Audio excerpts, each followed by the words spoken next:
পাকিস্তান আমল থেকে জ্বালানি তেল কোম্পানির ৩টি ডিপো সুগন্ধা নদী পাড়ে ব্যবসা চালিয়ে আসছে। তেল খালাস করে নদীতেই নোঙর করে সব বড় তেলবাহী জাহাজ। ২০২১ সালের ১২ নভেম্বর সুগন্ধা নদীতে সাগরনন্দিনী ৩ নামের নোঙর করা তেলবাহী জাহাজটিতে বিস্ফোরণ ঘটে।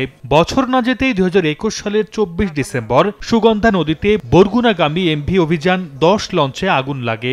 আর ২০২৩ সালের ১ জুলাই আবারও নোঙর করা তেলবাহী জাহাজ সাগরনন্দিনী ২-এ বিস্ফোরণ হয়।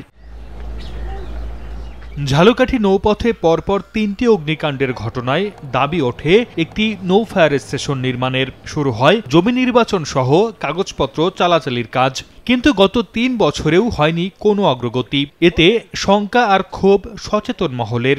ডিপুর বিভিন্ন রকম তেলের, পেট্রোলের জাহাজ, ডিজেলের জাহাজ নদীতে থাকে, সেক্ষেত্রে আমাদের এ জায়গা সেফটির জন্য কোনো একটা নৌ ফায়ারের সিস্টেম নাই। অনতিবিলম্বে ঝালকাঠি এই সুগন্ধা নদীর তীরবর্তী স্থানে একটি নৌ ফায়ার স্টেশন যেন স্থাপন করা হয়। নৌ ফায়ার স্টেশন নির্মাণের প্রয়োজনীয়তা স্বীকার করলেও কাজের অগ্রগতির গদ বাঁধা বক্তব্য দিয়ে দায় এড়ানোর চেষ্টা ফায়ার সার্ভিসের কর্মকর্তার। ইতিপূর্বে যে আমাদের জমি নির্বাচনের জন্য আমাদের ডিপার্টমেন্ট থেকে যে আমাদের নির্দেশনা দেওয়া হয়েছে, রিপোর্ট পাঠানো হয়েছে।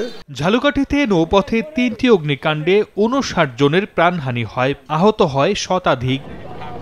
সময় সংবাদ, ঝালকাঠি।